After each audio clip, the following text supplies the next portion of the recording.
नमस्कार। DD news पर आप देखना शुरू कर चुके हैं हमारा खास प्रोग्राम। इस वक्त मैं हूं लाल चंद्र सिंह। अगले 1 घंटे में हम देखेंगे कुछ ऐसी खबरें जिन पर चर्चा है जरूरी, और ये चर्चा हम करने वाले हैं अपने संवाददाताओं और मेहमानों के साथ। और आज हम खास तौर पर बात करने वाले हैं कि तमिलनाडु में जो आरएसएस का पथ संचालन है उसको सुप्रीम कोर्ट से हरी झंडी मिल गई है और तमिलनाडु सरकार की याचिका खारिज कर दी गई है। साथ ही आज की जो खास चर्चा होगी वो ये कि क्या सचिन पायलट ने अपने अनशन के जरिए सीधे कांग्रेस आला कमान को चुनौती दी है और कांग्रेस के अंदर की मुश्किलें क्या हैं। बात करेंगे कि रामनवमी पर जो हिंसा भड़की थी पश्चिम बंगाल और बिहार में, उसमें सरकार पर, वहां की पुलिस पर कई तरह के सवाल खड़े हो रहे हैं। बात यह भी होगी कि 3 पार्टियों का राष्ट्रीय पार्टी का दर्जा खत्म हो गया है। इससे 2024 के चुनाव पर क्या असर पड़ने वाला है। साथ ही बात करेंगे कि केजरीवाल सरकार किस तरह से दिल्ली हज हाउस पर कार्रवाई कर रही है और उसको लेकर बीजेपी किस तरह से प्रदर्शन कर रही है। इन सभी मुद्दों पर होगी बात, लेकिन सबसे पहले इस वक्त की हेडलाइंस। भारत के खिलाफ दुष्प्रचार करने वाले पश्चिमी तत्वों पर केंद्रीय वित्त मंत्री निर्मला सीतारमण का करारा पलटवार। वॉशिंगटन में एक कार्यक्रम में अल्पसंख्यकों के बारे में भ्रामक और तथ्यहीन बयानबाजी करने वालों को लताड़ा। कहा कभी जमीनी सच्चाई ना देखने वाले तैयार कर रहे हैं रिपोर्ट।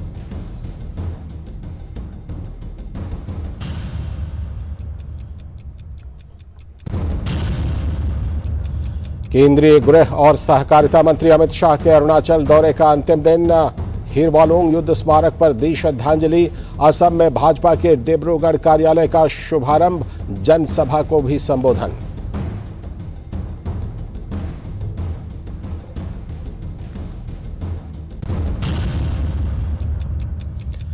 आरएसएस के रूट मार्च मामले में तमिलनाडु सरकार को बड़ा झटका। हाईकोर्ट के फैसले के खिलाफ दायर याचिका को सर्वोच्च न्यायालय ने किया खारिज। हाईकोर्ट ने रूट मार्च को लेकर आरएसएस पर शर्तें लगाने के फैसले को कर दिया था निरस्त।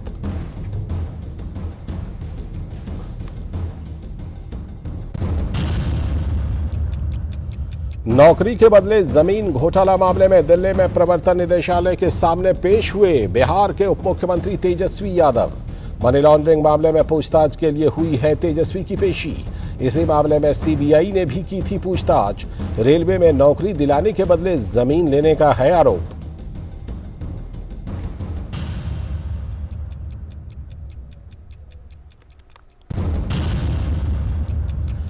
कांग्रेस हाईकमान की चेतावनी के बावजूद सचिन पायलट का अशोक गहलोत सरकार के खिलाफ उपवास।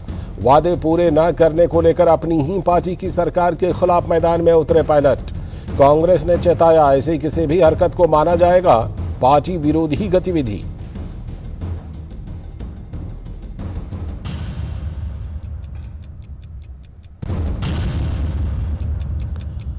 कोरोना संक्रमण से निपटने की तैयारी की समीक्षा के लिए आज भी देशव्यापी मॉक ड्रिल। अस्पतालों में उपलब्ध संसाधनों का हो रहा है आकलन। देश में कोविड-19 के मामलों में बढ़ोतरी। पिछले 24 घंटों में सामने आए 5,600 से भी अधिक नए मामले। 37,000 पार हुई एक्टिव मामलों की संख्या।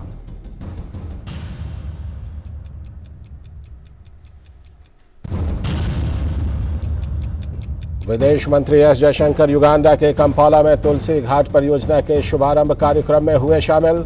कहा भारत की सभ्यता विश्व की सबसे पुरानी सभ्यताओं में से एक।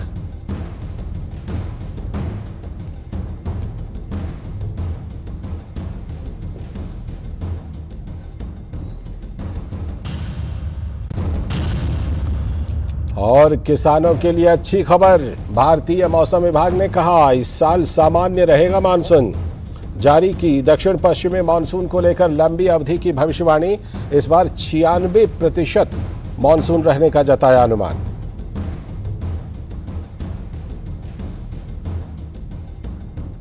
ये थी हेडलाइंस और अब देखते हैं खबरों को विस्तार से और करते हैं आज के एजेंडे पर चर्चा। और आज का सबसे पहला एजेंडा देश के सुप्रीम कोर्ट से आया है सामने, और ये खबर है कि तमिलनाडु में आरएसएस के पथ संचालन पर सुप्रीम कोर्ट से आया बड़ा आदेश। स्टालिन सरकार की याचिका हुई खारिज। ये विवाद पिछले कई महीनों से था। राज्य में पिछले 1 साल से आरएसएस का पथ संचालन कार्यक्रम प्रस्तावित, लेकिन राज्य सरकार कानून व्यवस्था का हवाला देकर इसे रोकती रही। पिछले दिनों तमिलनाडु सरकार ने हाईकोर्ट के फैसले के विरुद्ध सुप्रीम कोर्ट में अर्जी लगाई थी और सुप्रीम कोर्ट ने चेन्नई हाईकोर्ट के फैसले को बरकरार रखा। सुप्रीम कोर्ट ने आरएसएस के रूट मार्च के खिलाफ राज्य सरकार की याचिका को कर दिया खारिज। संघ के तय रूट से ही मार्च को दी मंजूरी। तमिलनाडु में विभिन्न संगठनों की रैली या मार्च पर कभी प्रतिबंध तो नहीं लगा, तो फिर संघ के रूट मार्च पर सांप्रदायिक तनाव बढ़ने का तर्क कहां तक उचित है स्टालिन सरकार का? देश में लोकतांत्रिक व्यवस्था में शांतिपूर्ण प्रदर्शन पर रोक की सियासत कुछ राज्यों में अपीजमेंट की सियासत बनकर सामने आई है। सवाल असहनशीलता का भी है कि इस तरह के मार्च, धार्मिक त्योहार को लेकर कानून व्यवस्था की बात क्यों सामने आती है। आरएसएस ने नव वर्ष और अंबेडकर जयंती पर इस तरह के रूट मार्च से सर्व समाज को जोड़ने की बात की है। तो सवाल यह है कि सामाजिक समरसता के लिए आरएसएस के इन प्रयासों से दिक्कत क्या सिर्फ सियासत की वजह से ही है? ये बड़ा सवाल है। इस सवाल को लेकर हम जुड़ रहे हैं अपने संवाददाता विकास सारथी से, जिन्होंने सुप्रीम कोर्ट के फैसले पर रखी है नज़र। विकास, जो ये फैसला आया है सुप्रीम कोर्ट का, इसका मतलब सारे तथ्यों को देखने के बाद जो चेन्नई हाईकोर्ट ने इस मामले में फैसला दिया था, उस फैसले को सुप्रीम कोर्ट ने भी सही माना और तमिलनाडु सरकार के तर्क को सही नहीं माना।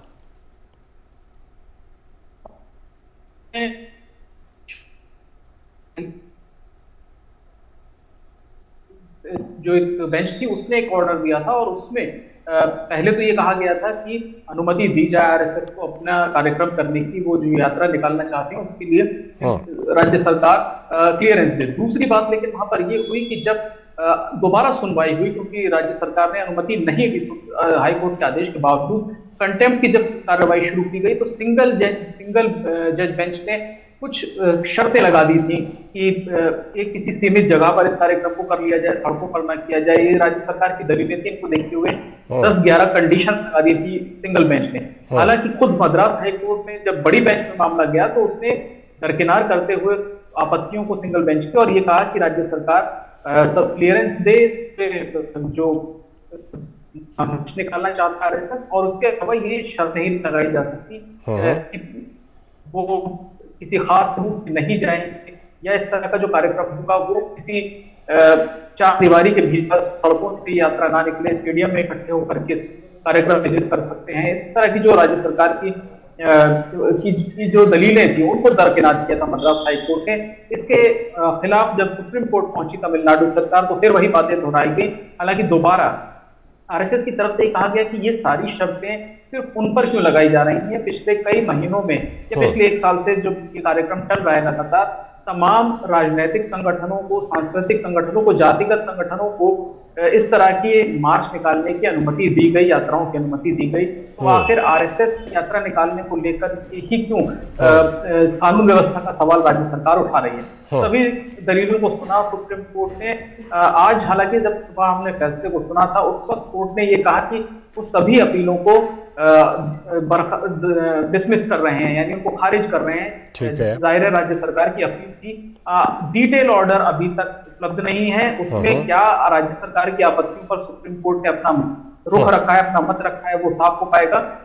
लेकिन ये स्पष्ट है कि राज्य सरकार को अनुमति देनी होगी। अब मद्रास हाईकोर्ट के साथ साथ सुप्रीम कोर्ट ने भी राज्य सरकार से कहा है कि आप इस तरह से किसी यात्रा को केवल लॉ एंड ऑर्डर के लिए एक कंसर्न बता करके, एक चिंता बता करके नहीं रोक सकते। जो भी इस तरह के कार्यक्रम होते हैं उनकी एक कहना चाहिए कि परिपाटी गाइडलाइन है कि रूट बताएगा संगठन, लगभग कितने लोगों को ये जानकारी दी जाएगी।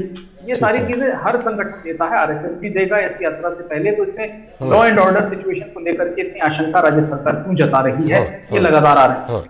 बिल्कुल, इस मामले में बड़ा सवाल विकास यही उठता है कि देखिए, चाहे कांग्रेस की भारत जोड़ो यात्रा जो कन्याकुमारी से शुरू हुई थी उसकी बात कर लें, या आपने भी कहा कि इस दौरान 1 साल के दौरान कई संगठनों की सांस्कृतिक, राजनीतिक, सामाजिक यात्राएं हुई, तो सवाल यह कि तमिलनाडु सरकार का तर्क क्या था जिसको लेकर यहां तक पहुंच गए। पहले चेन्नई हाई कोर्ट तक पहुंचे और फिर सुप्रीम कोर्ट तक पहुंच गए। क्या तर्क दे रही थी तमिलनाडु की स्टालिन सरकार, जो कि औंधे मुंह वो तर्क गिरती हुई नजर आ रही है सुप्रीम कोर्ट में भी?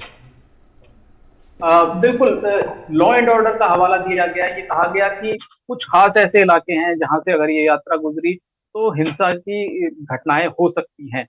ये कहा गया कि कुछ ऐसी स्थिति पैदा हो सकती है जिससे दोनों समुदायों में एक प्रोवोकेशन की फीलिंग हो। ये सारी बातें एक आशंका जताई गई, इनका कोई रियल सब्सटेंस नहीं था इनमें। ये बात सुप्रीम कोर्ट ने भी मानी है। तभी सुप्रीम कोर्ट ने कहा है कि इस तरह सिर्फ आशंकाओं के आधार पर किसी कार्यक्रम को नहीं रोक सकते।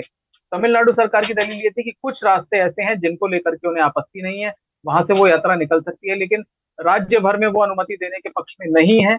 और इसके भी ऊपर एक दलील शुरुआत में ये दी गई थी कि सड़कों से ये ना गुजरे, इसको कहीं एक सीमित जगह पर इस कार्यक्रम का आयोजन कर लिया जाए, स्टेडियम में, किसी ग्राउंड पे। लेकिन सड़कों से होकर के वो यात्रा निकलेगी तो हिंसा हो सकती है। ये सारी आशंकाएं तमिलनाडु सरकार की थी। हालांकि ये लॉ एंड ऑर्डर की जो बात है वो राज्य सरकार का मसला है। अगर इस तरह की कोई आशंका है भी तो वो पर्याप्त मात्रा में सुरक्षा मुहैया कराई जा सकती है। हाल ही में इस वाकये में नहीं बल्कि एक और मामले में, रामनवमी के मामले में, कोर्ट्स की ये टिप्पणी थी कि अगर राज्य सरकार को ये लगता है कि स्थिति वो नियंत्रण में नहीं कर पाएंगे तो उन्हें इस बात के लिए शर्मिंदा नहीं होना चाहिए कि वो सेंट्रल पैरामिलिट्री फोर्सेस की मांग करें अगर इस तरह की स्थिति बनती है। लेकिन लॉ एंड ऑर्डर का केवल हवाला दे देना कि हालात काबू से बाहर हो जाएंगे, ये कोई दलील नहीं है। लॉ एंड ऑर्डर स्टेट को इंश्योर होगा। और जहां के मामले में उसने सुनवाई की, ने ये कहा कि आपको अगर दिक्कतें हैं स्थिति को नियंत्रण में रखने में तो आप पहले से पैरामिलिट्री फोर्सेस के लिए आवेदन केंद्र जरूर आपको मुहैया कराए। इस तरह की बात यहाँ पर हो सकता है कि सुप्रीम कोर्ट के आदेश में भी संभावना है कि कोर्ट इस बात के लिए सुझाव दे कि अगर कुछ इस तरह के मसले हैं तो वो सेंट्रल पैरामिलिट्री फोर्सेस मांग सकते हैं। लेकिन ये एक जो राइट टू फॉर्म एसोसिएशन या इस तरह की यात्राएं करना या संगठन बनाना, ये मौलिक अधिकार है किसी भी व्यक्ति का भी और जिस तरह के संगठन होते हैं उनसे जुड़े लोगों का भी। तो केवल आशंका के आधार पर किसी को परमिशन देने से नहीं रोका। बिल्कुल बिल्कुल। और ये कहा जा सकता है कि सुप्रीम कोर्ट का जो ये आदेश है, हाल के दिनों में जितनी भी चर्चाएं हुई हैं, कुछ मुख्यमंत्रियों ने तर्क दिए इधर से ना गुजरें, उस इलाके से ना गुजरें।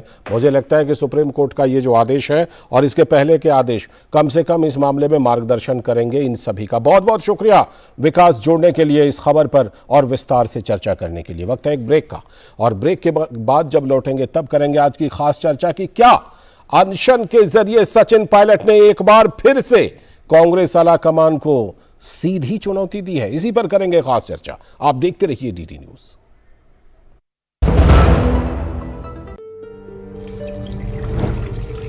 तुम माँ तो नहीं हो पर तुमने मुझे नया जीवन दिया है। तुम डॉक्टर तो नहीं हो पर तुमने मेरे बच्चे को रोगों से बचाया है।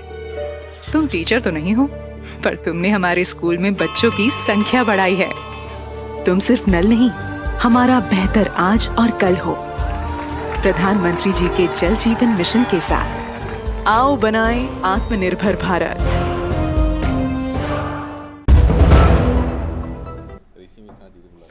ब्रेक के बाद एक बार फिर से आपका स्वागत है डीडी न्यूज पर। आप देख रहे हैं इस वक्त, और अब आ गई है आज की खास चर्चा की बारी। और आज की खास चर्चा हम करने वाले हैं कि कांग्रेस के अंदर राजस्थान से लेकर कई दूसरे राज्यों से क्या संकट है। और आज खास तौर पर बात राजस्थान की भी कर रहे हैं। पूर्व उप मुख्यमंत्री और प्रदेश कांग्रेस अध्यक्ष सचिन पायलट ने अपनी ही सरकार के खिलाफ फिर से बगावत कर दी है। जयपुर में शहीद स्मारक पर सचिन पायलट ने अनशन करके पार्टी में अपनी अहमियत बताने की कोशिश की है। राजस्थान में चुनाव होना है तो चुनावी वर्ष में राजस्थान में पायलट के आर पार की सियासत से कांग्रेस में हड़कंप है, लेकिन राहुल गांधी इसको नजरअंदाज करते हुए केरल के दौरे पर हैं। कल राजस्थान के प्रभारी को पार्टी आलाकमान ने साफ संदेश दे दिया था कि ऐसी गतिविधि पार्टी विरोधी गतिविधि होगी। इसके बावजूद सचिन पायलट अनशन पर है। तो सवाल यह है कि पार्टी इसे अनुशासनहीनता मानकर कोई कार्रवाई करेगी या फिर अशोक गहलोत की जो पूर्व की बगावत थी जिसे नजरअंदाज किया था उसी तरह नजरअंदाज होगी। सचिन पायलट का दावा है कि भ्रष्टाचार पर कार्रवाई करते हुए अशोक गहलोत गंभीर नहीं, लेकिन यह अनशन सीधे सीधे आला कमान के सामने चुनौती ही है। खास बात यह है कि धरना स्थल पर पायलट ने अपने किसी भी नेता के पोस्टर लगाने के बजाय सिर्फ महात्मा गांधी की तस्वीर लगाई है। तो ऐसे में सवाल उठ रहा है कि क्या सचिन पायलट अपनी मौजूदा पार्टी कांग्रेस को छोड़ने का भी फैसला ले सकते हैं क्या? पार्टी प्रभारी सुखजिंदर सिंह ने कहा है कि उन्होंने सचिन से संवाद के जरिए मामला हल करने की अपील की है। लेकिन यहां सवाल है कि जब अशोक गहलोत पार्टी के ऑब्जर्वर की तौहीन कर सकते हैं तो फिर सचिन पायलट पर कैसे कार्रवाई होगी। यह मामला उस समय का है जिस समय कांग्रेस अध्यक्ष का चुनाव हो रहा था। उधर संसद से सदस्यता गंवाने के बाद राहुल गांधी अपनी बहन प्रियंका गांधी के साथ वायनाड के दौरे पर हैं। कांग्रेस कार्यकर्ताओं को संबोधित करने वाले हैं। केरल में यह राहुल गांधी का शक्ति प्रदर्शन भी माना जा रहा है। जनसभाओं को संबोधित कर राहुल गांधी अपनी लोकप्रियता भी साबित करने की कोशिश करेंगे। तो वहीं कांग्रेस राहुल गांधी और प्रियंका गांधी के केरल दौरे को लोकतंत्र को पुनर्जीवित करने की लड़ाई मानती है। इसी पर हम आज खास चर्चा करने वाले हैं। हमारे सलाहकार संपादक विनोद मिश्र जी हमारे साथ जुड़ चुके हैं, साथ में ऋषि मिश्रा जी जो कि राजनीतिक विश्लेषक हैं और साथ में कांग्रेस की बातों को मजबूती से रखते हैं, और साथ में हमारे साथ स्टूडियो में मौजूद हैं मनोज कुमार यादव जी, भारतीय जनता पार्टी के प्रवक्ता। बहुत बहुत स्वागत मनोज जी, ऋषि जी। और शुरुआत में करता हूं विनोद जी से। विनोद जी, पायलट ने जिस तरह से चेतावनी के बावजूद अनशन किया और साथ में ये भी कि किसी की, आमतौर पर हम देखते हैं कि गांधी परिवार के लोगों की तस्वीरें, नेताओं की, बड़े नेताओं की तस्वीरें लगाई जाती हैं, वैसा कुछ नहीं लगाया। ये मान के चला जाए कि सचिन पायलट के कांग्रेस में अब कुछ गिने चुने दिन ही हैं। विनोद जी। लाल जी, मैं आपकी रिपोर्ट पे ही आऊँ कि आप ये देखिए कि पिछले एक साल में ये अभी तक का ये दूसरी बगावत है जो सचिन पायलट की तरफ से हुआ है। पहली बगावत आप ये कह सकते हैं, जब आप चर्चा कर रहे थे कि पार्टी अध्यक्ष के चुनाव से पहले जो बगावत अशोक गहलोत की थी, जब उन्होंने पार्टी अध्यक्ष के लिए नॉमिनेशन करने दिल्ली आए थे और उनके सामने में शर्त रखी गई थी कि आप सीएम का पद वहां छोड़ देंगे और इसके बाद आप जो है पार्टी के नेशनल प्रेसिडेंट के रूप में अपना एप्लीकेशन यहां मूव कर सकते हैं। तो अशोक गहलोत ने इस चीज़ को नहीं माना और जब वो राजस्थान पहुंचे तो वहाँ के सारे विधायकों ने इस तरफ को लेकर उनको सपोर्ट में एक बगावत कर दी थी कि ऐसा ट्रेंड तो कभी नहीं रहा है। जब राजीव गांधी भी कांग्रेस के अध्यक्ष रहे हैं और प्राइम मिनिस्टर रहे हैं तो फिर ये उदयपुर चिंतन शिविर का ये प्रस्ताव उन पर लागू क्यों होता है, एक व्यक्ति और एक पद का। तो ये बगावत के सिलसिले में ये दूसरी बगावत है। इस बगावत को आप ये देखिए कि सचिन पायलट ने वहाँ के भ्रष्टाचार को लेके सरकार के खिलाफ भी आप कह सकते हैं कि उन्होंने ये अनशन की बात कही है। वो मौन व्रत पे हैं, जैसा कि वो कहते हैं। ज़्यादा देर वो मौन व्रत नहीं रहे, अभी 2-3 घंटे के बाद उन्होंने मौन व्रत तोड़ लिया है। लेकिन इनका सीधा सीधा जो संकेत है वो सीधे सीधे आला कमान को है और वो एक चुनौती है कि आप उनकी अहमियत को ख़त्म नहीं कर सकते। और सचिन पायलट को आप देखिए कि ये चुनावी वर्ष है और चुनावी वर्ष के आते आते अभी जिस समय में पिछले बार चुनाव हुआ था तो सचिन पायलट राज्य के, प्रदेश के अध्यक्ष भी थे और चुनाव प्रभारी भी थे। सारा कमान उनके हाथ में था। लेकिन जब चीफ मिनिस्टर की बात आई तो अशोक गहलोत को लाया गया और उनको वहाँ पे जिम्मेदारी सौंप दी गई। तो अब ये इतने तिरस्कार झेलते झेलते 4 साल तो उन्होंने बिताया। एक बार तो उन्होंने बगावत भी की और उसके बाद का सारी जो उसका तमाशा था वो लोगों के सामने में था, वो गेस्ट हाउस का और होटल शिफ्टिंग का। तो क्या ये कांग्रेस में जो ये चल रहा है उसकी पहल करते हुए जब भारत जोड़ो यात्रा पे राहुल गांधी निकले थे तो कम से कम 1 हफ्ते से ज्यादा उन्होंने भारत जोड़ो यात्रा में जयपुर में, राजस्थान में उन्होंने समय दिया था। और उनकी ये कोशिश थी कि अशोक गहलोत को और सचिन पायलट को साथ साथ लेके वो यात्रा करें और चुनाव के समय में ये मैसेज दे कि पार्टी संगठन के रूप में, लीडरशिप के रूप में सब एक हैं और एक पेज पे हैं। ठीक है। आज उस भारत जोड़ो यात्रा का जो ये मौसम था जोड़ने वाला, उसको सचिन पायलट ने एक तरह से तोड़ दिया है। अब आप देखिए कि आज जहां पे वो धरना पे बैठे हुए हैं उस धरना पे किसी गांधी परिवार का फोटो नहीं है। उनके सचिन पायलट प्रियंका गांधी के करीबी माने जाते हैं, उनका भी फोटो नहीं है, राहुल गांधी का नहीं है, सोनिया गांधी का नहीं है, सिर्फ महात्मा गांधी का है। तो ये बात का जो आप अपनी रिपोर्ट में बता रहे थे वो अंदेशा तो है कि क्या सचिन पायलट जगनमोहन रेड्डी की तरफ जा रहे हैं या उन्हीं की तरह एक रास्ता बना रहे हैं। लालचंद जी, इसीलिए मैं कह रहा था कि शायद ये मायने निकाले जा सकते हैं कि क्या कुछ गिने चुने दिन है। ऋषि जी, मैं पहले आप ही के पास आता हूं। ये बताइए कि क्या सचिन पायलट भी चले जगनमोहन रेड्डी और ज्योतिरादित्य सिंधिया की राह? ऋषि जी, आप तो बहुत अच्छा विश्लेषक हैं, तो आप और अच्छी तरह से इस बात को हमें समझाएंगे। देखिए, ये तो सचिन पायलट बताएंगे कि वो किस राह पे जाना चाहते हैं, जगनमोहन रेड्डी या ज्योतिरादित्य सिंधिया के राह पे। लेकिन एक पॉलिटिकल एनालिस्ट और पत्रकार होने के नाते मेरा ये व्यक्तिगत रूप से मानना है कि मानेसर एपिसोड के बाद आज का डेवलपमेंट कहीं न कहीं सचिन पायलट अपने राजनीतिक जीवन में, खासकर कांग्रेस के पॉइंट ऑफ व्यू से, अपने आप को पार्टी हाईकमान की नजर में उन्होंने अपने आप को कमजोर किया है।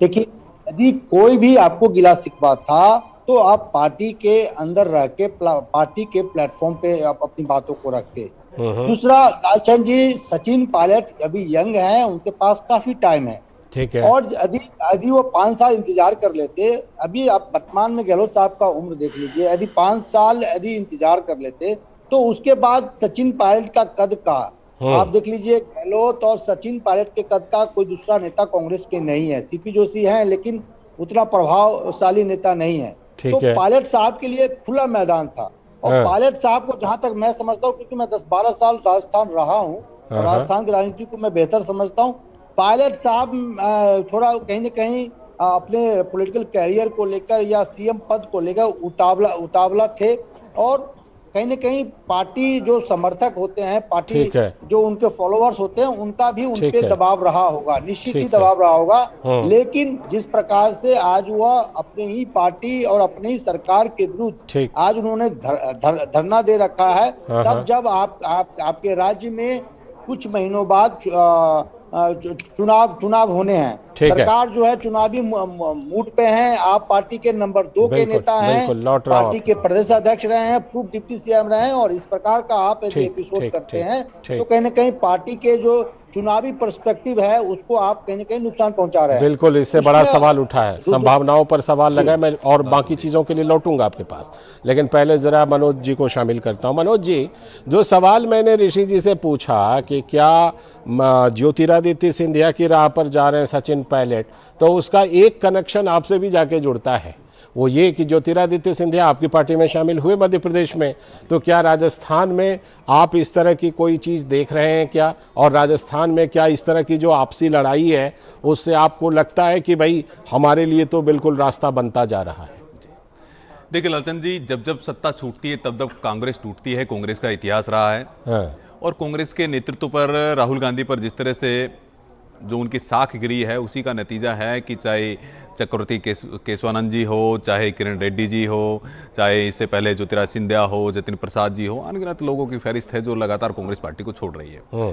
देखिए, पहला सवाल ये उठता है, वैसे तो ये इनका अंदरूनी मामला है, लेकिन चूंकि राजस्थान में हम लोग विपक्ष में है, उस दृष्टि से अगर हम लोग देखें तो राहुल गांधी जी और कांग्रेस पार्टी पे 2-3 सवाल उठते हैं। पहला सवाल ये उठता है कि जब अशोक गहलोत जी के समय पे जिस तरह का वह बवंडर हुआ, मल्लिकार्जुन खड़गे जी जो वर्तमान में जो इनके राष्ट्रीय अध्यक्ष है, वो वहां पर गए ऑब्जर्वर बनके, तब भी उनको दरकिनार कर दिया गया था अशोक गहलोत जी के द्वारा। यानी अशोक गहलोत जी इतने ताकतवर नेता है, और यहीं अगर सचिन पायलट जी कुछ बोल रहे हैं और चीजों को आगे बढ़ा रहे हैं, और सचिन पायलट के खिलाफ तो एनएसए तक लगाए हैं इन्होंने, तो वो कुछ बोलते हैं तो पूरी कांग्रेस पार्टी खड़ी हो जाती है। तो उसका एक मूल आपको समझना चाहिए, उसके पीछे का मूल क्या है। मूल यह है कि जितने भी कांग्रेस पार्टी में तेजस्वी नेता है, युवा नेता है, वो राहुल गांधी से आगे ना बढ़े, उनके खिलाफ जरूर निश्चित रूप से कार्रवाई होगी, उनको नोटिस भी दिया जाएगा, लेकिन अशोक गहलोत कुछ बोलते हैं तो उनके लिए कुछ नहीं किया जाएगा। दूसरा सवाल ऋषि जी ने कहा कि उनको थोड़ा इंतजार करना चाहिए। मैं ऋषि जी पूछना चाहता हूं, राहुल गांधी के लिए ये सब बाध्यताएं लागू नहीं होती हैं, क्योंकि वो गांधी परिवार में पैदा हुए हैं, वो चांदी की चम्मच लेकर के पैदा हुए हैं, वो देश को बपोती समझते हैं। एक परिवार कई पार्टी का राज है यहाँ पर, इसलिए फर्स्ट फैमिली परिवार से वो नहीं है, इसलिए उनको इंतजार करना चाहिए, और दूसरे राहुल गांधी को इंतजार नहीं करना चाहिए। तो ऐसा है कि ये सरफुटबॉल आपने लगातार देखी होगी। राजस्थान में आपने देखा सचिन पायलट जी का, अशोक गहलोत जी का क्या चल रहा है, छत्तीसगढ़ में आपने देखा टीएस सिंहदेव और जिस तरह से भूपेश बघेल का क्या चल रहा है, और पंजाब का एपिसोड याद कीजिए किस तरह का सरफुटबॉल हुआ था, अमरिंदर सिद्धू जी, फिर चन्नी जी के बीच में भी ये हुआ। और अभी मैं कर्नाटक चुनाव की दृष्टि से मैं बता दूं लालचंद जी, डीके शिव कुमार, मल्लिकार्जुन खड़गे जी के बेटे सिद्धारमैया, इनका भी एक ट्रायंगल चल रहा है। और देखिए राहुल गांधी के नेतृत्व पर सवाल कैसे उठ रहे हैं। वहां की लोकल बॉडी ने मीटिंग करके कहा है कि राहुल गांधी को कर्नाटक मत भेजिए, और यहाँ पर मत भेजिए, इस तरह के कोई भी उनका नेतृत्व को स्वीकार करने को तैयार नहीं है, मतलब लोकल यूनिटी को तैयार नहीं है। उनको लगता होगा कि हिमाचल में फायदा मिला है। छोटी सी बात से खत्म करूंगा, बस मुझे 10 सेकंड दीजिए। लालचंद जी, ऐसा है जिस ड्राइवर को लर्नर ड्राइवर है जो, उसको बोल रहे हैं कि प्लेन उड़ाने की बात कर रहे हैं, यानी कि जो कांग्रेस पार्टी को नहीं चला रहे हैं उसको बोल रहे हैं कि देश चलाएंगे वो। अद्भुत ज्ञान दे रहे हैं। जो लर्नर ड्राइवर है उसको बोल रहे हैं कि प्लेन चलाएंगे। अद्भुत है। अद्भुत है जिस ड्राइवर की वजह से कांग्रेस पार्टी 2014 में 44 सीटें लेकर के आई, 2019 के अंदर 52 सीटों पर सिमट गई, यानी कांग्रेस पार्टी आईसीयू में चली गई है। उस लर्नर ड्राइवर को बोल रहे हैं कि वो देश चलाने की स्थिति में है। लौटता हूं आपके पास और इन सवालों का जवाब ऋषि जी जरूर देंगे, लेकिन उससे पहले एक टिप्पणी विनोद जी की।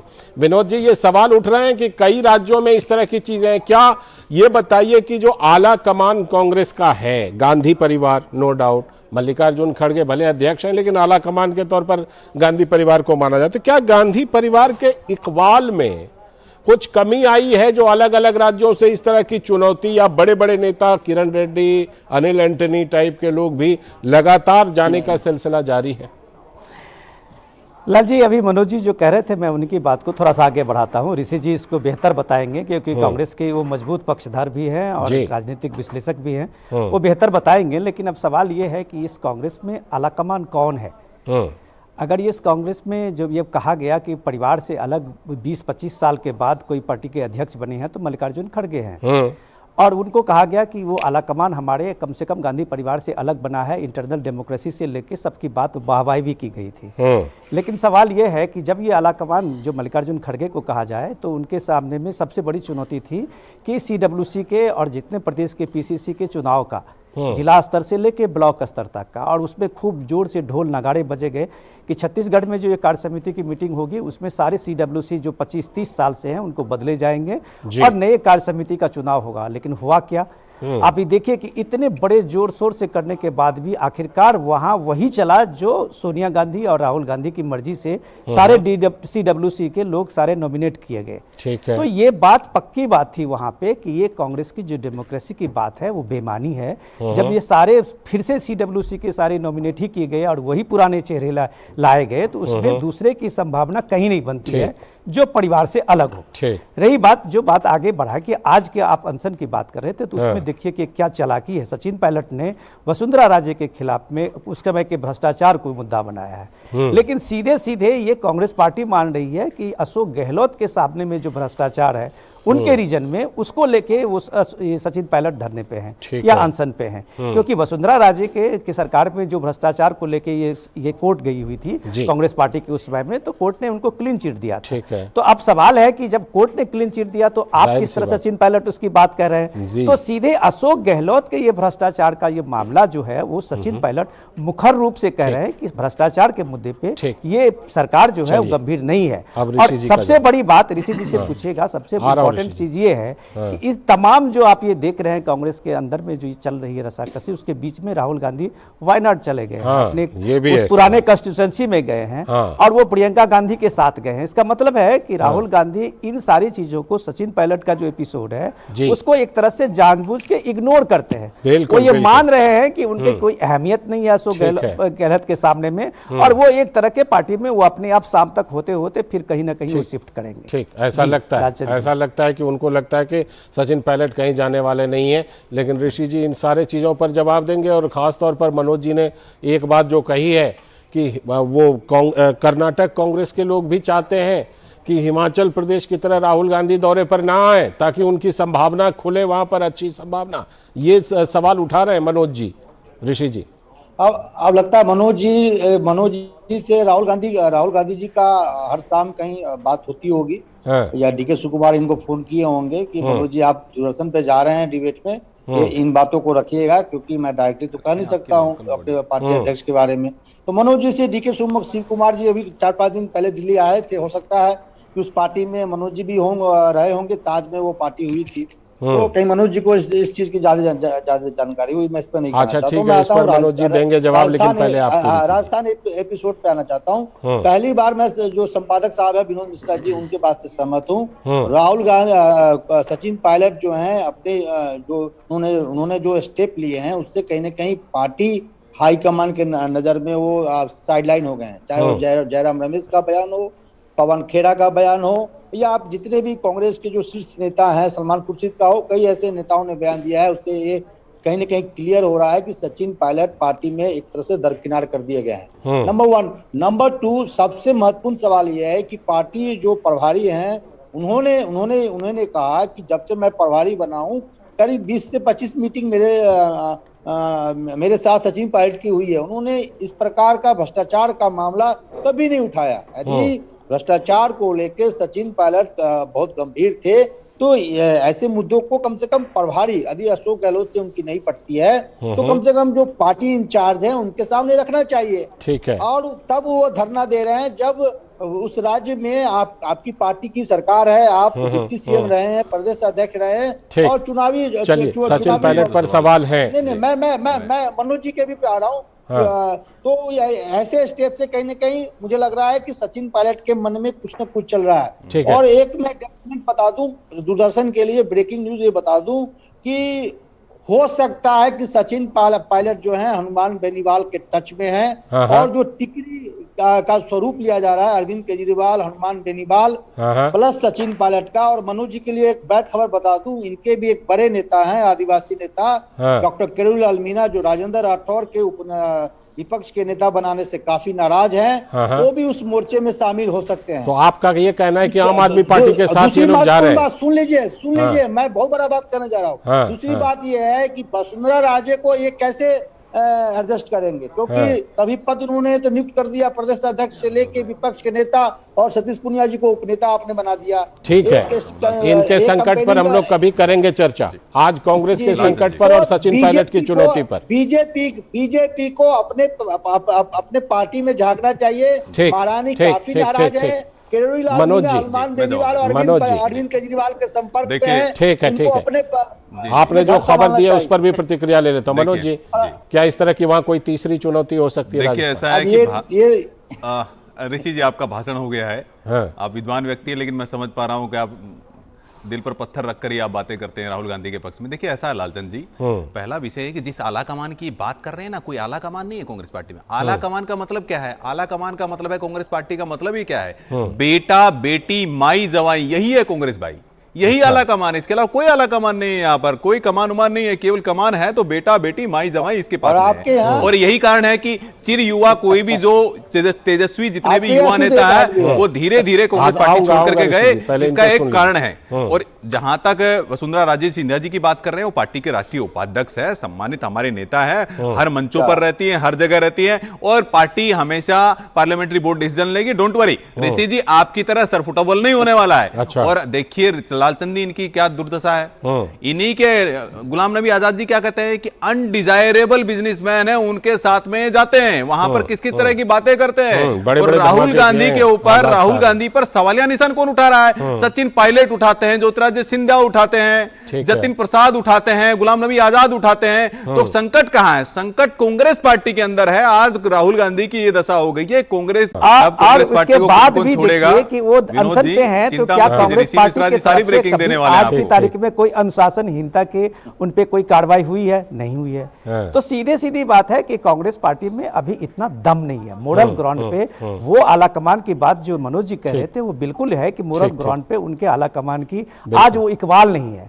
उस इकबाल के कारण अशोक गहलोत को जिस तरह से वो देख रहे हैं कि एंटी इनकम्बेंसी उनके खिलाफ में इतना ज्यादा है कि अब सचिन पायलट के सामने में कोई दूसरा भविष्य नहीं है अशोक गहलोत के साथ में रख के और चुनाव जीतने का। पिछली बार उन्होंने तो सचिन पायलट ने काफी मेहनत की थी और इसीलिए ये रास्ता है कि वो जो ऋषि जी कह रहे थे कि वो सच में वो फ्रंट की बात हो रही है। और मुझे लगता है कि जिस तरह से जगनमोहन रेड्डी ने वो एक्सपेरिमेंट किया था आंध्र प्रदेश में कांग्रेस को डिवाइड करके, वही बात आज जबकि कैबिनेट के और कोई मंत्री या एमएलए आज उनके धरने पे नहीं है, वो कई मंत्रियों के बेटे जरूर हैं सचिन पायलट के साथ उस धरने में, लेकिन ये हो सकता है कि परोक्ष रूप से उनके कई जो विधायक पहले से 25-30 विधायक रहे उनका भी सपोर्ट है। और सचिन पायलट हो सकता है कि आने वाले टाइम में एक नया ग्रुप बना के एक नई संभावना के लिए राजस्थान में इस इलेक्शन के महीने में कुछ काम करेंगे। ऋषि जी वायनाड की जनता पर जरा जवाब दीजिएगा। वायनाड की जनता को पहले उन्होंने सांसदी बचाई नहीं, अब वायनाड गए हैं तो क्या वहां से एक बार फिर से सांसदी चाहते हैं राहुल गांधी? लालचंद जी, पहले 2 अपडेट दे दूं। सुखविंदर जी को कल देर रात आना था जयपुर, नहीं आ पाए हैं, उनका यात्रा कैंसिल हो गया है। आज सुबह 9:30 में ही ये कंफर्म हो गया था कि सुखविंदर जी अब नहीं आएंगे। सचिन पायलट दिल्ली आके पार्टी हाईकमान की जो भी लीडर है उनसे मुलाकात हुई। ठीक है। दूसरी बात, यदि आपने वायनाड की बात की तो वायनाड आज राहुल गांधी जी गए हैं, वो अपने जनता के बीच गए हैं और जनता के बीच वो जो भी है वो कहेंगे। और वहाँ की जनता ने तो राहुल गांधी को उन्होंने अपने सीट पे बैठाया है, राहुल गांधी को ताज दिया। बैठाया तो था, लेकिन राहुल जी ने उनको सांसद से वंचित कर दिया। लालचंद जी, अभी उनका सांसद कोई नहीं है। देखिए राहुल गांधी जी को किस प्रकार से बीजेपी घेरना चाहती है, क्योंकि राहुल गांधी वो पहला व्यक्ति है। ऋषि जी, बीजेपी ऋषि जी कब से कम पत्रकार हैं, सामने में पत्रकार है आप, कम से कम न्यायपालिका पे आप तो सवाल मत उठाइए। सूरत कोर्ट का फैसला हुआ, तीन साल तक ये कार्रवाई चली। आपके बड़े बड़े पैरोकार, आपके बड़े बड़े वकील जो रात के 12-12 बजे हाई कोर्ट सुप्रीम कोर्ट को खुलवाते हैं, वो कहाँ चले गए थे? और माफी क्यों नहीं मांगा जब पूरे ओबीसी समाज को उन्होंने अपमानित किया? तो बार बार जज साहब ने कहा कि पूरे ओबीसी समाज को आपने अपमानित किया, माफी मांग लीजिए। उन्होंने कहा माफी नहीं मांगूंगा। फिलहाल बहुत बहुत शुक्रिया मनोज जी, ऋषि जी आपका बहुत बहुत शुक्रिया, विनोद जी आपका भी बहुत बहुत शुक्रिया। इस मुद्दे पर हम लोग पहले भी कई बार बात कर चुके हैं, लेकिन यह बात जरूर है कि जो कांग्रेस का अंदरूनी संकट है और जो राजस्थान से अभी दिखाई पड़ रहा है पायलट के द्वारा, इससे कई बड़े सवाल उठ रहे हैं और खास तौर पर जो कांग्रेस में आला कमान है उसके इकबाल पर बहुत सारे सवाल उठ रहे हैं। बहरहाल बढ़ते हैं अगली खबर की तरफ और अब बात करते हैं कि 2 राज्यों में जो रामनवमी के अवसर पर हिंसा हुई थी उसमें क्या बड़े बड़े सवाल उठ रहे हैं। तो रामनवमी के अवसर पर शुरू हुई सांप्रदायिक हिंसा पर राष्ट्रीय मानवाधिकार आयोग ने ममता बनर्जी की सरकार पर उठाए हैं कई सवाल। एनएचआरसी की जो फैक्ट फाइंडिंग टीम है उसका बड़ा खुलासा है कि पश्चिम बंगाल में हिंसा के लिए ममता सरकार जिम्मेदार है। दरअसल ये जो फैक्ट फाइंडिंग टीम है उसके chief retired justice L Narasimha Reddy ने कहा है कि हावड़ा और हुगली में हुई हिंसा के पीछे सीएम ममता बनर्जी की जो विफलता है वो जिम्मेदार है। पश्चिम बंगाल सरकार ने सारे नियमों का उल्लंघन किया। मानवाधिकार के तहत पुलिस की भूमिका पर भी सवाल है, ये एनएचआरसी ने कहा। एनएचआरसी फैक्ट फाइंडिंग कमेटी ने पश्चिम बंगाल में रामनवमी शोभा यात्रा पर हुई हिंसा को पूर्व नियोजित भी बताया है। सीएम ममता बनर्जी के बयानों पर पहले से भी सवाल उठते रहे हैं और एक समुदाय के पक्ष में बयान देने का उन पर आरोप लगता ही रहा है। उधर बिहार में भी जो दंगा प्रभावित इलाके रहे उसमें अब तो हालात काबू में हैं और पुलिस ने धरपकड़ और कार्रवाई तेज कर भी दी है, लेकिन बिहार पुलिस पर पक्षपात का आरोप लग रहा है। पीड़ित पक्षों की पुलिस कार्रवाई पर शिकायत है और कार्रवाई पर जो शिकायत है इसमें क्या है कि क्या इन दोनों राज्यों में पुलिस की कार्रवाई में भी हो रही है राजनीति और निष्पक्ष नहीं हो रही है कार्रवाई? ये बड़ा सवाल उठ रहा है। क्या सत्ताधारी पार्टियां अपने वोट बैंक की राजनीति के तहत कर रही हैं राज्य की पुलिस का गलत इस्तेमाल? नीरज सिंह हमारे संवाददाता जुड़ चुके हैं हमारे साथ इस खबर पर चर्चा करने के लिए। नीरज, जिस तरह से कि ये सवाल उठ रहे हैं पश्चिम बंगाल पर, बिहार पर, पश्चिम बंगाल में तो एनएचआरसी की फैक्ट फाइंडिंग कमेटी ने अपनी बताई है और बिहार में इस तरह के आरोप लग रहे हैं कि वहाँ की पुलिस जो पीड़ित हैं उन्हीं को किसी न किसी वजह से, कोई राजनीतिक दबाव हो सकता है, कुछ भी हो सकता है, उसकी वजह से उनकी भी गिरफ्तारी कर रही है, उनकी भी धरपकड़ कर रही है। तो ये आरोप लग रहे हैं। क्या इन दोनों राज्यों में ये सवाल खड़े हो रहे हैं नीरज कि पुलिस को जो काम करना चाहिए था, जिस तरह से काम करना चाहिए था पहले भी और घटना के बाद भी, वो कर नहीं पा रही? देखिए बिल्कुल लालचंद, दोनों ही राज्यों में देखें तो राजनीतिक तुष्टीकरण ज़्यादा दिखाई देता है और यही कारण है कि दोनों राज्य जब हिंसा से गुजरे तो एक विशेष समुदाय को लाभ देने की जो कोशिश है वो की गई। और यहाँ पर हम सिर्फ मानवाधिकार आयोग की टीम की ही बात नहीं करते हैं लालचंद। अगर आप देखें इससे पहले कोलकाता हाई कोर्ट ने भी ये कहा था कि रामनवमी पर जो हिंसा हुई है वो हिंसा अगर पुलिस नहीं रोक पा रही है तो हनुमान जयंती पर पैरामिलिट्री फोर्स लगाई जाए और 3 पैरामिलिट्री फोर्स को लगाना पड़ा उसके लिए। तो इसमें सिर्फ एनएचआरसी की फैक्ट फाइंडिंग जो रिपोर्ट आज हमारे सामने आई है वो तो बताती है, लेकिन हाई कोर्ट भी इस मामले में टिप्पणी कर चुके हैं। और आप देखें कि जिस तरीके से हिंसा हुई, हिंसा हालांकि लालचंद अगर हम देखें तो किसी भी स्टेट में हो सकती है, लेकिन जब हिंसा होती है तो जो पुलिस प्रशासन है उसका सबसे पहला काम यही होता है कि हिंसा पर काबू पाया जाए और जो लोग हिंसा कर रहे हैं उनसे सख्त तरीके से निपटा जाए। लेकिन अगर आप यहाँ देखें पश्चिम बंगाल में जिस तरीके से हिंसा हुई है, पुलिस चुपचाप खड़ी रही। एक तरीके से पुलिस स्टेशनों के सामने जहाँ भारी मात्रा में पुलिस फोर्स मौजूद थी उसके सामने उपद्रवी लगातार हिंसा करते रहे, आग लगाते रहे, लोगों के साथ मारपीट करते रहे,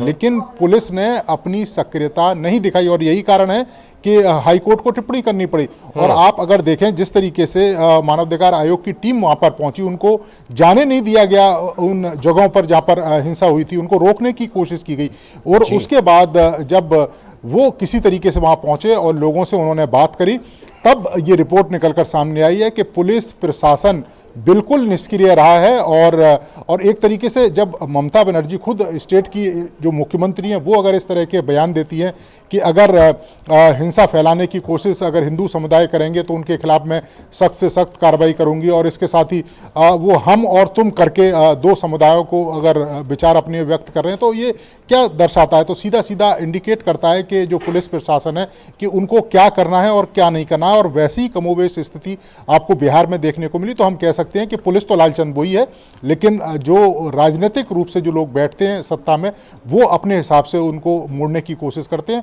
और यही कारण है कि दोनों जगह राजनीतिक तुष्टीकरण ज्यादा दिखाई देता है। बिल्कुल, ये राजनीतिक तुष्टीकरण पर सवाल उठ रहे हैं। ये सवाल रिपोर्ट से भी उठी है और ये सवाल वहां पर लोग भी उठा रहे हैं। बहुत बहुत शुक्रिया नीरज इस खबर पर जुड़ने के लिए और बात करने के लिए। और अब बारी आ गई है एक और बड़ी खबर की, बड़े एजेंडे की। और वो बड़ा एजेंडा क्या है?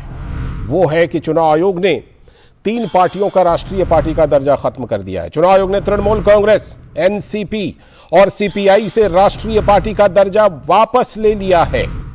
तीनों पार्टियों का देश भर में वोट शेयर 6% से भी कम रह गया। राष्ट्रीय पार्टी के दर्जे के लिए जो निर्धारित मानदंड है वो ये पार्टियां पूरा नहीं कर रही हैं। इसके अलावा उत्तर प्रदेश में जो जयंत चौधरी की राष्ट्रीय लोक दल आरएलडी है उसका तो राज्य स्तरीय पार्टी का दर्जा भी खत्म हो गया है। दूसरी ओर आम आदमी पार्टी को निर्धारित योग्यता पूरा करने के लिए राष्ट्रीय पार्टी का दर्जा मिल गया है। तो 3 विपक्षी पार्टियों के घटते जनाधार ने इन पार्टियों की राष्ट्रीय भूमिका में कद को छोटा कर दिया है और अब इन्हें कई रियायतें नहीं मिल पाएंगी। 2024 में होने जा रहे आम लोकसभा चुनाव से पहले इन 3 विपक्षी पार्टियों को लगा है बड़ा झटका। तो ममता बनर्जी की पार्टी टीएमसी का भी कद हो गया है छोटा, तो अब वो सिर्फ राज्य स्तरीय पार्टी टीएमसी रह गई है। तो मुख्यमंत्री ममता बनर्जी अपने लिए राष्ट्रीय राजनीति में भूमिका तलाश रही थी, लेकिन टीएमसी का तो कद उल्टा घट गया। लेकिन टीएमसी के घटे हुए कद से ममता बनर्जी की कोशिशों को भी क्या करारा झटका लगा है। और ये कि शरद पवार की एनसीपी हो या फिर सीपीआई हो, इनके भी जो कद घट गए हैं, तो विपक्ष के राजनीतिक प्रभाव पर इससे सवाल उठ रहा है। ऋषि कुमार हमारे संवाददाता इस पर जुड़ चुके हैं हमारे साथ। ऋषि, जाहिर सी बात है कि निर्धारित जो मानदंड है उस मानदंड के तहत इन 3 पार्टियों की राष्ट्रीय पार्टी का दर्जा खत्म हुआ है। आम आदमी पार्टी को दर्जा मिला है, आरएलडी का राज्य स्तरीय का भी दर्जा खत्म हो गया। लेकिन सवाल ये उठता है कि क्या इसको एक संकेत माना जा सकता है कि भाई कुछ पार्टियां ऐसी हैं जो सिकुड़ रही हैं और फिर इसका असर, इस फैसले का असर कहीं ना कहीं साल 2024 का जो आम चुनाव होना है उस पर भी हमें देखने को मिल सकता है। बिल्कुल, देखिए, जो राष्ट्रीय पार्टियों का दर्जा मिलने का मतलब ही यही होता है कि उस विचारधारा या उस पार्टी का विस्तार देश में हो रहा है, और अगर उसमें कमी आ रही है इसका मतलब उन राजनीतिक दलों के लिए चिंता का सबब तो है ही। क्योंकि सत्ता में आने के जो पूरा का पूरा दारोमदार है, एक तो संख्या बल से है कि आपने कितनी सीटें जीती हैं। इससे पहले की अगर कोई पहली कड़ी है या पहला कोई कदम है, वो है कोई भी राजनीतिक दल सत्ता में, केंद्र की सत्ता में आने से पहले क्या वो राष्ट्रीय पार्टी बन पा रहा है। क्योंकि अगर कोई राजनीतिक दल राष्ट्रीय पार्टी ही नहीं बन पा रहा है तो केंद्र की राजनीति में आने का उसका सवाल ही नहीं है। उसकी वजह है क्योंकि आप उन मानदंडों को पूरा ही नहीं कर पा रहे हैं जो कि राष्ट्रीय पार्टी होने का दर्जा है, यानी कि जो 3 शर्तें हैं जो राष्ट्रीय पार्टी बनाती हैं, जिसमें कि 4 राज्यों में 6% वोट हो या 3 राज्यों के 2% जो लोकसभा सीटें हैं वो हो, या फिर इसमें अगर हम देखें कि जो 4 राज्य हैं उसमें आपको राज्य स्तर की पार्टी का दर्जा प्राप्त है या नहीं। जब आपका विस्तार ही नहीं है और विस्तार हो ही नहीं रहा है तो केंद्र की सत्ता में पहुंचने का सीधे सीधे उस पार्टी के द्वारा तो कोई मतलब नहीं निकलता। अब जरूरतें बनती हैं कि किस तरीके से ये राजनीतिक दल अपनी महत्वाकांक्षाओं को पूरा करते हैं केंद्र की सत्ता में आने के लिए। लालचंद, मुझे लगता है इसमें जो सबसे बड़ा जो झटका है, अगर इस पर मंथन किया जाए तो सबसे बड़ा झटका है वो है सीपीआई, जो कम्युनिस्ट पार्टी ऑफ इंडिया, जो कि आजादी के बाद कहा जाता था कि कांग्रेस के बाद अगर कोई सत्ता में आएगा तो कम्युनिस्ट पार्टी ऑफ इंडिया का ही जो लाल सलाम और जो नारे लगते थे कि लाल लाल लहराएगा, ये जो पूरी की पूरी कवायदें हैं आज डूबती हुई नजर आ रही हैं। क्योंकि सीपीआई जो कम्युनिस्ट पार्टी ऑफ इंडिया एक पैन इंडिया पार्टी हुआ करती थी, चाहे वो पूर्वांचल हो, चाहे वो नॉर्थ ईस्ट हो, चाहे वो दक्षिण हो, चाहे वो उत्तर भारत हो। उत्तर प्रदेश के कानपुर से भी उनका सांसद हुआ करता था, बिहार में उनका एक महाराष्ट्र में भी हुआ करता था, महाराष्ट्र में हुआ करता था, तमिलनाडु में, पंजाब में, कहाँ नहीं होता था। तो ये जो पूरा का पूरा परिप्रेक्ष्य है, इसमें चिंता का सबब सबसे ज्यादा वामपंथियों के लिए है। रही बात 2 राजनीतिक दलों की, तो शरद पवार ने निश्चित तौर से एक बड़ी उपलब्धि हासिल की थी कि कांग्रेस से अलग होकर एक राष्ट्रीय पार्टी बनाई थी। तो कांग्रेस के लिए अब क्या उसमें गुंजाइश बचती है? क्या जो शरद पवार का जो पक्ष कमजोर हुआ है वो कांग्रेस उसको लेगी या बीजेपी लेगी? क्योंकि कोई ना कोई तो ले रहा है। और क्या आम आदमी पार्टी का जो उभार हो रहा है वो वोटर किसके पास जा रहा है? तीसरी बात, जो ममता बनर्जी की बात करें, टीएमसी की, तो उनकी राष्ट्रीय पार्टी का तो जो मतलब था, मुझे नहीं लगता कि उस तरीके की राष्ट्रीय पार्टी वो बन पाए थे, क्योंकि उन्होंने की पूरी एक जोड़ तोड़ की थी कि कैसे राष्ट्रीय पार्टी बना जाए। इसका एक उदाहरण मैं आपको देता हूं कि उत्तर प्रदेश की मथुरा सीट से उन्होंने एक निर्दलीय ऐसे प्रत्याशी को अपनी पार्टी से खड़ा किया था जिनका के माना जाता है कि ये जीत ही जाते हैं। तो एक विधायक उनका वहां हो गया। इस तरीके से टीएमसी ने अपनी जोड़ तोड़ करके अपने आप को राष्ट्रीय पार्टी के रूप में स्थापित किया। लेकिन कहीं भी टीएमसी का बंगाल के अलावा कहीं कोई प्रभाव देखने को नहीं मिला, कहीं उनका कोई वोटर नहीं था। लेकिन जो मानदंड होते हैं, अगर उन मानदंडों का पूरा करते हैं तो आप राष्ट्रीय पार्टी बन जाते हैं। तो इसमें नुकसान सबसे बड़ा जो है मेरे हिसाब से कम्युनिस्ट पार्टी का है, सबसे बड़ा फायदा आम आदमी पार्टी का है। और जो बाकी के 2 दल हैं उनके बारे में बहुत ज्यादा नहीं कहा जा सकता कि वो आगे कैसे। आपने सही कहा कि विचारधारा के तौर पर, पार्टी के तौर पर सीपीआई का बड़ा नुकसान कहा जाएगा। कम्युनिस्ट विचारधारा की वो सबसे पुरानी पार्टी है।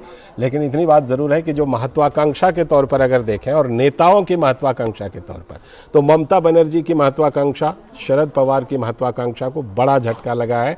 क्योंकि विपक्ष जब कभी कोई एक प्लेटफॉर्म बनाएगा तो इनकी जो दावेदारी है उसमें थोड़ा इनको और शायद कंप्रोमाइज़ करना पड़ेगा। बहुत बहुत शुक्रिया ऋषि जुड़ने के लिए इस खबर पर और जानकारी देने के लिए इस बड़ी खबर पर। और अब हम रुख करते हैं राजधानी दिल्ली से जुड़ी एक बड़ी खबर पर। और राजधानी दिल्ली से जुड़ी खबर यह है कि मुख्यमंत्री अरविंद केजरीवाल पर भारतीय जनता पार्टी का अल्पसंख्यक मोर्चा बरसा है। क्यों बरसा है? मामला क्या है? दरअसल मामला ये है कि बीजेपी अल्पसंख्यक मोर्चा ने दिल्ली हज हाउस पर जो केजरीवाल सरकार का नया आदेश है उसके विरोध में प्रदर्शन किया है। हज की तैयारियां चल रही हैं, लेकिन इस बीच दिल्ली हज हाउस पर केजरीवाल सरकार ने ताला लगा दिया है। बकाया को लेकर आप सरकार ने सख्त कदम उठाया और ताला लगा दिया। तो विपक्ष के नेता रामवीर सिंह मिधोड़ी ने कहा, हज हाउस स्वर्गीय मदन लाल खुराना के कार्यकाल में शुरू हुआ था, केजरीवाल उसे उजाड़ने पर आमादा है। भाजपा ऐसा नहीं होने देगी, हमारी पार्टी दिल्ली के मुसलमानों के साथ खड़ी है, ये रामवीर सिंह मिधोड़ी ने कहा।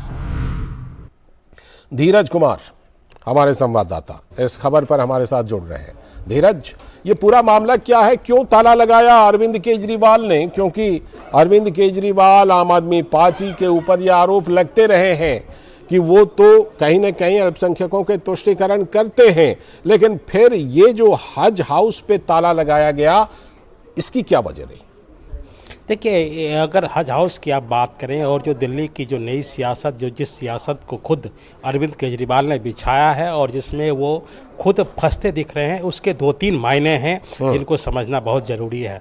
सबसे बड़ी बात है, जो बीजेपी का जो अल्पसंख्यक मोर्चा जो विरोध किया है, उसके विरोध का कारण ये है कि तुर्कमान गेट स्थित जो हज मंजिल है, उस हज मंजिल को खाली करने का आदेश अरविंद केजरीवाल की सरकार ने दिया है। बीजेपी का सीधा तौर पे कहना है कि ये जो हज हाउस है, इसकी शुरुआत दिल्ली के पूर्व मुख्यमंत्री स्वर्गीय मदन लाल खुराना ने शुरुआत की थी और आप इसे खाली नहीं करवा सकते। दिल्ली सरकार जो डिसूब का जो है 1 करोड़ रुपये का जो किराया है, वो किराया बकाया होने की बात करते हैं कि किराया जब तक आप वापस नहीं, वो किराया उसे नहीं देंगे तो उस स्थिति में आपको हज मंजिल को खाली करना पड़ेगा। बीजेपी ने जोरदार हमला बोला है। बीजेपी ने इस हमले को प्रचंड प्रदर्शन कहा है और साफ तौर पे कहा है कि दिल्ली में अनेकों संपत्तियां हैं जिनका कि किराया बाकी है, वहां आपने अभी तक कोई नोटिस नहीं भेजा है। दरअसल इसके पीछे की सच्चाई यह भी है कि जो दिल्ली की जो केंद्र सरकार है, केंद्र सरकार हज यात्रियों के लिए कई योजनाओं की शुरुआत की है। वो हज यात्रियों के लिए उन्होंने कई सुविधाओं की शुरुआत की है और उस सुविधाओं के चलते जो दिल्ली की जो सरकार है, उसे एक चुनौती दिख रही है कि अगर केंद्र सरकार हज यात्रियों के लिए ऐसा करेंगे तो हमारा जो तुष्टिकरण का जो मसला है वो कमज़ोर पड़ जाएगा। और दूसरी जो सबसे बड़ी जो चीज़ है, जो हज कमेटी का जो चेयरमैन का जो चुनाव हुआ है, उस चुनाव में जो केजरीवाल सरकार की जो हार हुई है, वो हार को केजरीवाल जो सरकार है उसे पचा नहीं पा रही है। इसकी वजह से जहाँ जहाँ जो हज यात्रियों के लिए जो सुविधाएं बनी हुई है, उसे वो खाली करने पर आमदा है। जी, ये आपने बिल्कुल जो ये वाली बात कही है, तो लगता है कहीं ना कहीं इसका राजनीतिक कनेक्शन है और इसीलिए बीजेपी केजरीवाल सरकार पर इस मामले पर हमलावर हो रही है। क्या जो हज हाउस की तरफ से इस बारे में कोई बयान आया है बकाये को लेकर के, केजरीवाल सरकार के द्वारा ताला लगाने के फैसले को लेकर? देखिए, हज दिल्ली जो हज कमेटी है, दिल्ली हज कमेटी ने इसका जोरदार विरोध किया है और हज कमेटी का कहना है कि जो अरविंद केजरीवाल सरकार की जो हज कमेटियों पर, जो हज यात्रियों के ऊपर जो उनको जो खाली करने की बात कर रहे हैं और जो उनका जो सीधा जो मतलब जो कारण है, वो कारण ये है कि जो हज कमेटी में जो अभी हज कमेटी के जो चेयरपर्सन बने हैं, वो चेयरपर्सन अरविंद केजरीवाल के मन के मुताबिक नहीं है। दरअसल कारण ये है और केजरीवाल, इसी वजह से केजरीवाल की जो सरकार है वो हज यात्रियों को परेशान करना चाहती है। हज जो कमेटी और हज यात्रियों का साफ तौर पर यह भी कहना है आज के प्रदर्शन में, और उन्होंने साफ तौर पे कहा है कि दिल्ली में बहुत सारी ऐसी जो सरकारी संपत्तियां हैं जिसका कि किराया बाकी है, तो उसको क्यों नहीं खाली कराया गया, हज यात्रियों को क्यों परेशान किया जा रहा है। दरअसल 2-3 ये जो बातें जो मैंने बताई है कि केंद्र सरकार की जो हज यात्रियों के लिए सुविधाओं को बढ़ाना, केजरीवाल के मन मुताबिक जो है वो हज कमेटी के अध्यक्ष का नहीं होना, ये ऐसे मसले हैं जिसके कारण कि हज यात्रियों को परेशान किया जा रहा है और हज मंजिल को खाली करने का आदेश आया है। बिल्कुल, ये आदेश है और ख़ास तौर पर हज यात्रा के बीच ये आदेश आया तो सवाल तो उठेंगे ही और इसीलिए शायद इस पर इतने सवाल भी उठ रहे हैं। बहुत बहुत शुक्रिया धीरज इस खबर पर जुड़ने के लिए और हमें विस्तार से इस खबर को समझाने के लिए। और इसी के साथ आज की इस वक्त में इतना ही। हमारी पूरी टीम को दीजिए अनुमति, लेकिन कल फिर इसी वक्त हम लेकर हाजिर होंगे। इस वक्त और इस बीच में डीडी न्यूज़ पर खबरों और कार्यक्रमों का सिलसिला लगातार जारी है। नमस्कार।